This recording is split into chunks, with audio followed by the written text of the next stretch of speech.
أعوذ بالله من الشيطان الرجيم. بسم الله الرحمن الرحيم.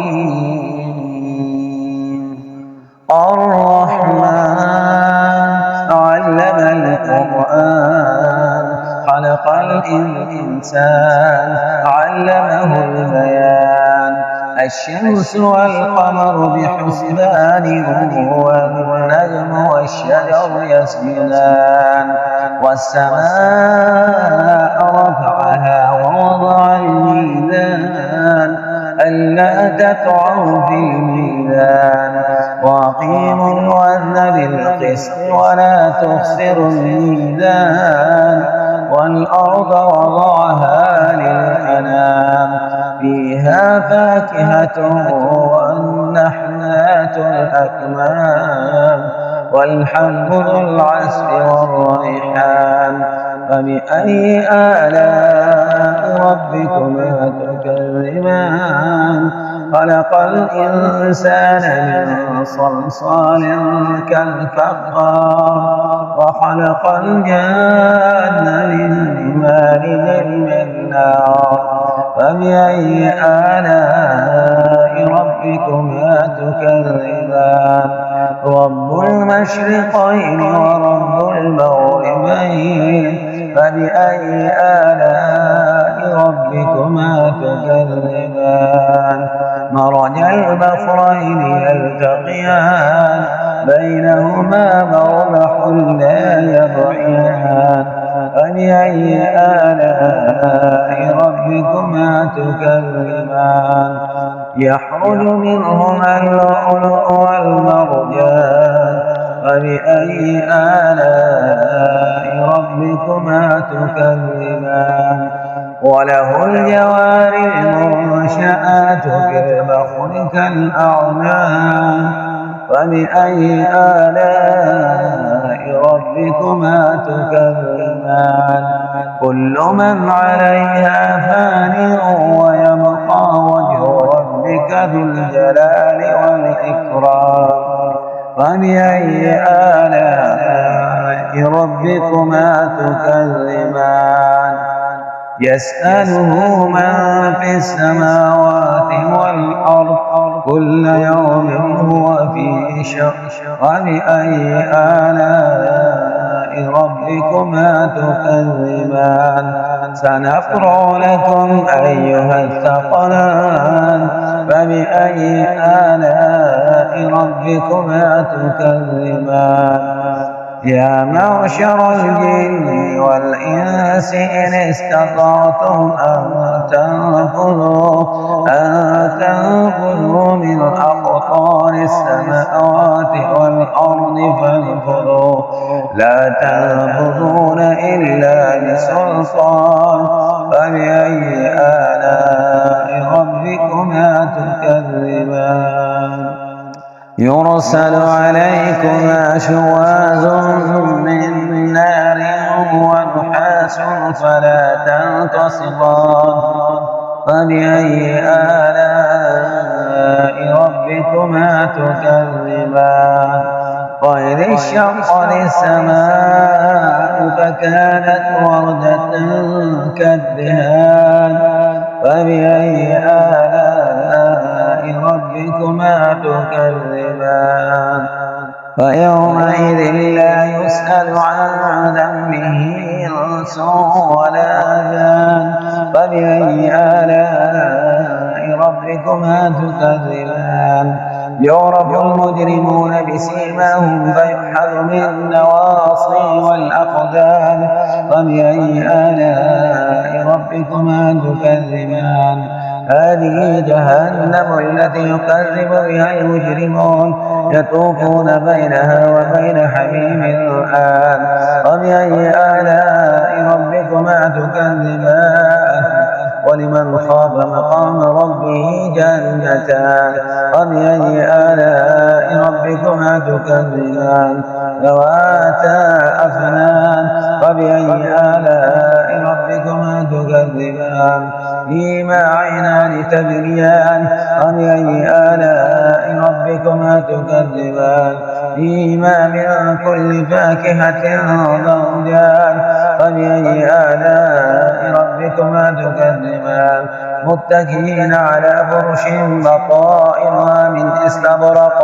وجنى الجنتين دان فبأي آلاء ربكما تكذبان فيهن قاصرات الطرف لم يطمثهن إنس قبلهم ولا جان فبأي آلاء ربكما تكذبان كأنهن الياقوت والمرجان فبأي آلاء ربكما تكذبان هل جزاء الإحسان إلا الإحسان فبأي آلاء ربكما تكذبان ومن دونهما جنتان فبأي آلاء ربكما تكذبان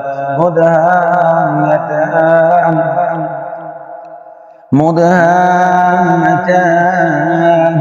فبأي آلاء ربكما تكذبان فيهما عينان نضاختان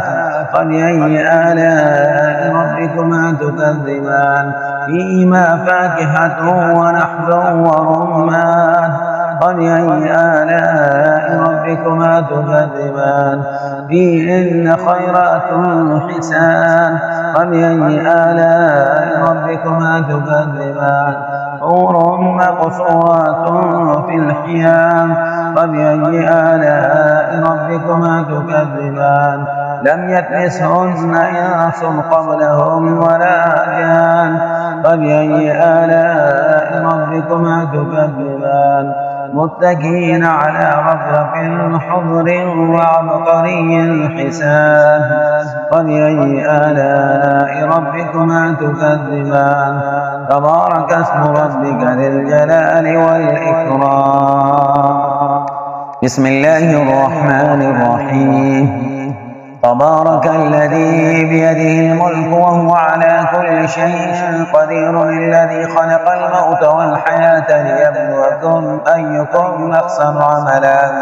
وهو العزيز الغفور الذي خلق 7 سماوات طباقا ما ترى في خلق الرحمن من تفاوت فارجع البصر هل ترى من فتور ثم ارجع البصر كرتين ينقلب إليك البصر حاسئا وهو حسير ولقد زينا السماء الدنيا بمصابيح وجعلناها رجوما للشياطين وأعتدنا لهم عذاب السعير وللذين كفروا بربهم عذاب جهنم وبئس المصير إذا ألقوا فيها سمعوا لها شهيقا وهي تفور تكاد تميز من الغيظ كلما ألقي فيها فوج سألهم حذنتها ألم يأتكم نذير قالوا بلى قد جاءنا نذير فكذبنا وقلنا ما نزل الله من شيء إن أنتم إلا في ضلال كبير وقالوا لو كنا نسمع أو نعقل ما كنا في أصحاب السعير فاعترفوا بذنبهم فسوقا لأصحاب السعير إن الذين يخشون ربهم بالغيب لهم مغفرة وأجر كبير وأسروا قولكم أو اجهروا به إنه عليم بذات الصدور ألا يعلم من خلق وهو اللطيف الحبير هو الذي جعل لكم الأرض ذلولا فامشوا في مناكبها وكلوا من رزقه وإليه النشور أأمنتم من في السماء أن يخسف بكم الأرض فإذا هي تمور أم أمنتم من في السماء أن يرسل عليكم حاصبا فستعلمون كيف نذير ولقد كذب الذين من قبلهم فكيف كان نكير أولم يروا إلى الطير فوقهم صافات ويقبضن لا يمسكهن إلا الرحمن إنه بكل شيء بصير أمن هذا الذي هو جند لكم ينصركم من دون الرحمن إن الكافرون إلا في غرور أمن هذا الذي يرزقكم من أمسك رزقه بل لجوا في عتو ونفور أفمن يمشي مكبا على وجهه أهدى أمن يمشي سويا على صراط مستقيم قل هو الذي أنشأكم وجعل لكم السمع والأبصار والأفئدة قليلا ما تشكرون قل هو الذي ذرأكم في الأرض وإليه تحشرون ويقولون متى هذا الوعد إن كنتم صادقين قل إنما العلم عند الله وإنما أنا نذير مبين ولما رأوه زلفة سيئت وجوه الذين كفروا وقيل هذا الذي كنتم به تدعون قل أرأيتم إن أهلكني الله ومن معي أو رحمنا فمن يجير الكافرين من عذاب أليم قل هو الرحمن آمنا به وعليه توكلنا فستعلمون من هو في ضلال مبين قل أرأيتم إن أصبح ماؤكم غورا فمن يأتيكم بماء معين صدق الله العظيم.